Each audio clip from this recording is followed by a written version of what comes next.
Hey, and welcome to the 2.2 PowerPoint lecture, Decline and Fall of the Roman Empire.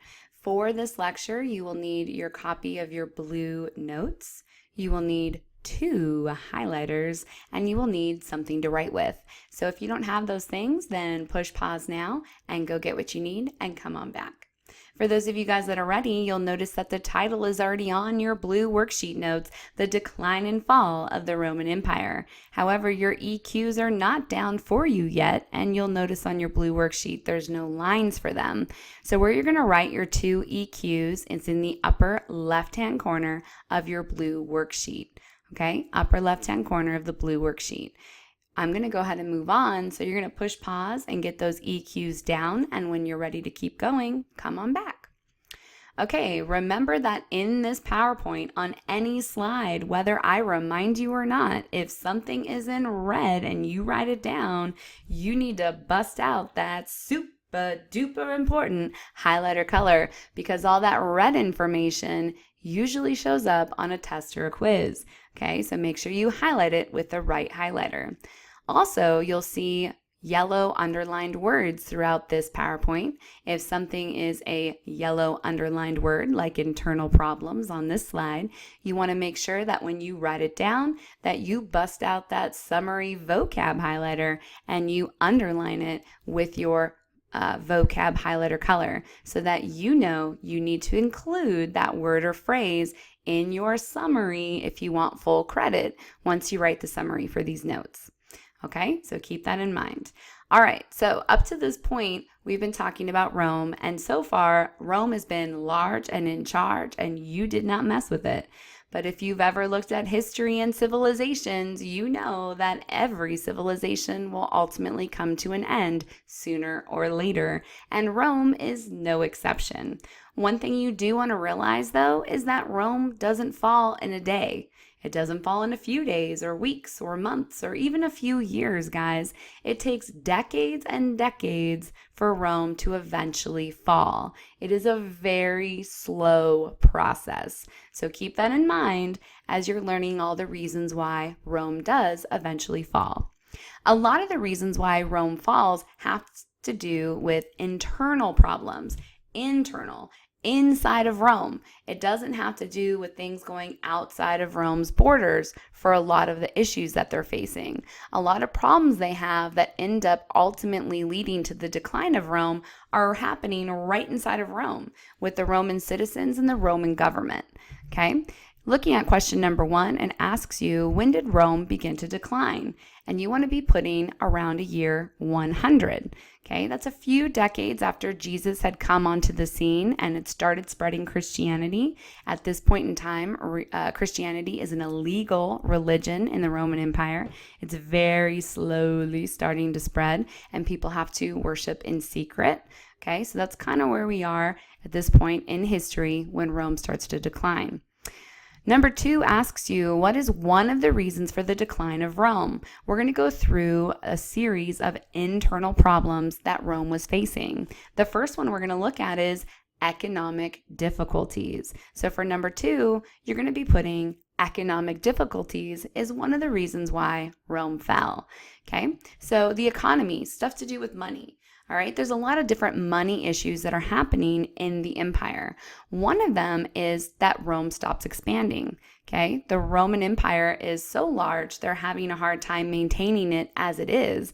Not to mention, if you were to look at a map, if they kept trying to expand a lot of directions, they'd just hit water or desert or empty land. So there's not really a lot of motivation for them to try to keep expanding.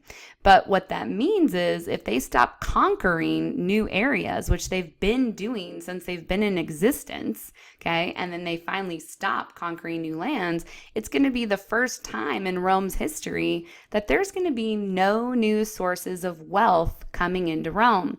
As you used to conquer people, you'd gather those people into your empire and you'd have more and more people that had talents and were able to do things like pay taxes. Well, now that you're stopping conquering, there's not going to be any new sources of wealth coming into the empire, which over the long term will start causing problems for Rome. So if you look at number 3, what did Rome stop doing? Well, it stopped expanding. It stopped conquering new lands. And number 4, what did that mean for the empire? Well, now there's no new sources of wealth coming in. So they're going to ultimately end up suffering because of that. Number 5, what does Rome struggle with? Well, now that they don't have any new sources of wealth, they've got a problem. They still need money to do things like pay the Roman government and pay the Roman army. That's huge, and protecting all of Rome's borders, which there's a lot of borders because Rome's so big.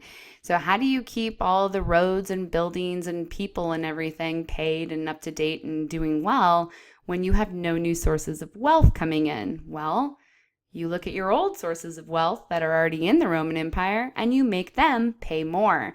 So they're going to charge more in taxes. Taxes are going to increase across the empire. This is going to be a definite financial hardship for a lot of the people living in Rome. Remember, there's only a few super wealthy Romans. It's not a very high percent. Most people living in Rome are middle to poorer class Romans, okay? And this extra taxes is really going to affect them.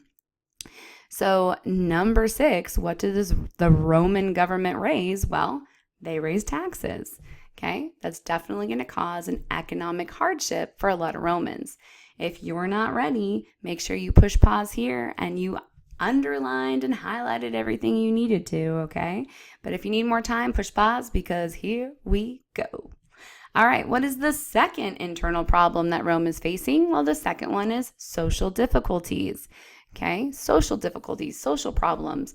So what are some of the social things that are happening around the Roman Empire? Well, you raise taxes, so you're already having a hard time paying the bills that you have. But then what happens is education prices also start going up, okay? There was a point in time where most Romans could afford to get at least a few years of education, if not more.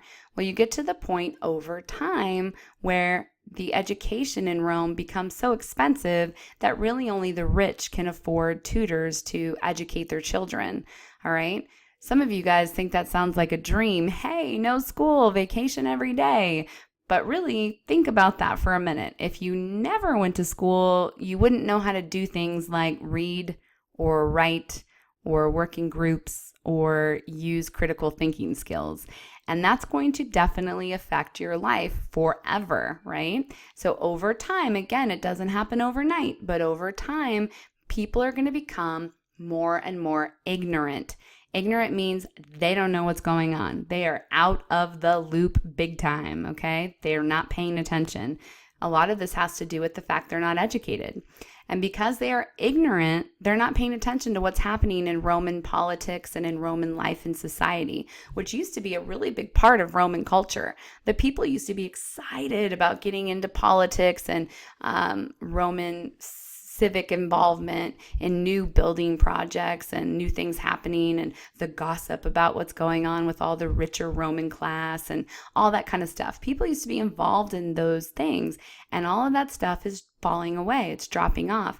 Now Roman citizens are less and less involved, especially in the government. They stop voting as much. They stop being involved in the government, which means nobody's keeping an eye on what the government is doing, which is never a good idea. Okay, so taking a look at your questions, number 8 asks you to list 3 social difficulties Rome had.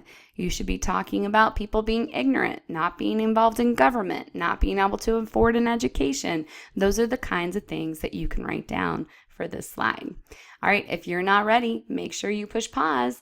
Don't forget to underline everything that you need to, less citizen involvement with that summary highlighter, okay? And anything's in red with your super duper highlighter color.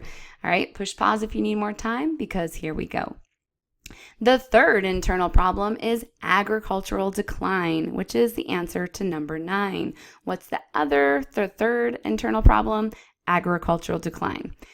Think about this for a minute. Rome has been an empire for hundreds of years, and it was a republic for hundreds of years before that. It's had a lot of territory for a long time, and they've been using that same farmland over and over and over again, year after year, to feed the people.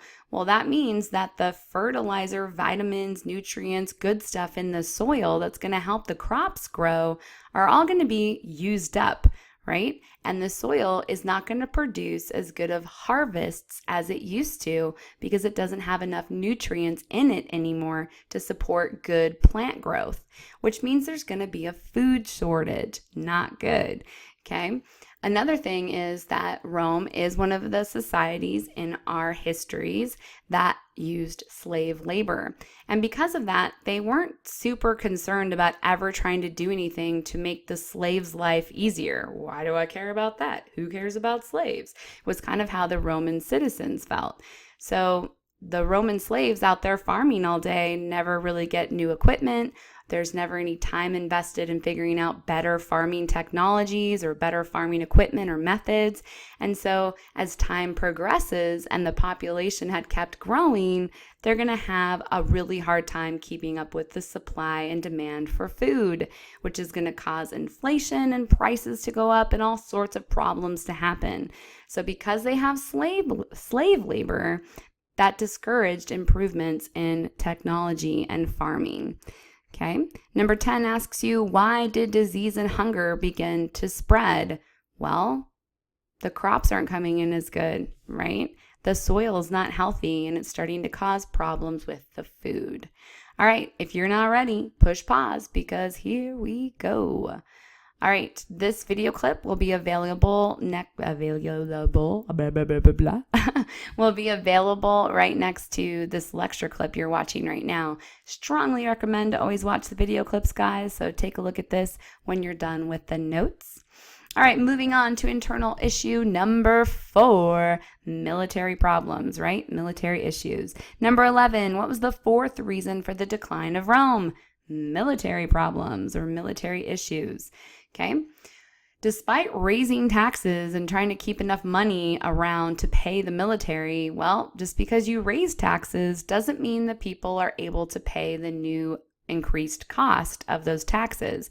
And so they're not collecting as much money as they should be. And so they don't have enough money all of the time to pay the military. So that's going to cause a problem because if you work in the army, you want your paycheck. And if you're not getting paid, that might lead you to become disloyal. So that's going to be one issue. Another issue is, again, slowly over time, what happens is the military that used to be super well organized and well trained, okay, becomes less and less disciplined and loyal. Over time, as more foreign groups are being encompassed into the Roman Empire and you're letting non-Romans work for the military, okay, they didn't always keep their allegiance to Rome. They weren't always loyal to the Roman emperor. Sometimes people working in the military were actually way more loyal to wherever they had come from in the first place. And sometimes those people happen to be working for an individual military leader, their personal troops general or leader, right, maybe came from the same area. So what starts to happen over time is more and more military personnel are not loyal to the emperor, and they're not loyal to Rome in general. Instead, more and more people working in the military become loyal to individual military leaders who often have the same ethnic or, cultural background that they do. Okay, so that's going to start causing a lot of disloyalty in Rome. Not to mention, again, they're not always getting paid properly, which also is going to cause disloyalty.